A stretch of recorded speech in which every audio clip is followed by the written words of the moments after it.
এক সিনিয়র প্রতিরক্ষা প্রতিনিধি তার বিশ্লেষণে বলেছিলেন, আমরা শুধু যুদ্ধ বিমান দিচ্ছি না, আমরা বাংলাদেশের আকাশ রক্ষার ছাতা তৈরি করে দিতে সক্ষম।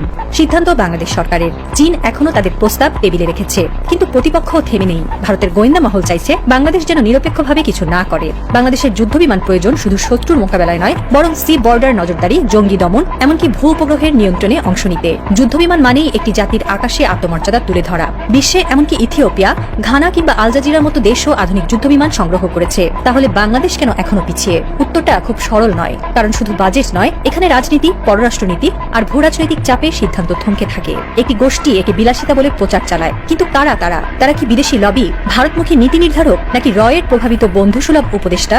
যুদ্ধবিমান কেনার বিরোধিতা মানেই বাংলাদেশের আকাশ প্রতিরক্ষাকে দুর্বল রাখতে চাওয়া। তাতে সবচেয়ে খুশি হবে ভারত ও মিয়ানমার, কারণ তখন বাংলাদেশ শুধুই একটি অনুমানের ওপর নির্ভরশীল একটি রাষ্ট্র, যার আকাশে কোনো প্রতিরোধ নেই, পাল্টা আঘাতের সক্ষমতা নেই।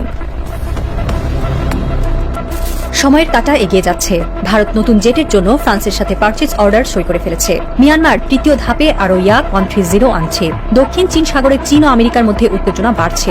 এমন প্রেক্ষাপটে বাংলাদেশের আকাশ এখনো খালি, একরকম অনিরাপদ। ঢাকার নীতি নির্ধারকেরা হয়তো ভাবছেন এখনো সময় আছে, কিন্তু এই ভাবনা হয়তো হবে ভবিষ্যতের সবচেয়ে বড় ব্যর্থতা। এক সন্ধ্যায় একটি শত্রু যুদ্ধবিমান যদি ঢাকা শহরের উপর দিয়ে উড়ে যায় কিংবা বান্দরবনে বোমা ফেলে, তখন প্রশ্ন উঠবে, কেন আমরা সময় থাকতে আকাশ রক্ষা করিনি? আর সেই উত্তর খুঁজতে খুঁজতেই হয়তো ইতিহাস লেখা হয়ে যাবে নতুন ভাবে। এই বলে বাংলাদেশ আকাশে দাঁড়াতে পারেনি, কারণ কেউ চায়নি সে দাঁড়াক।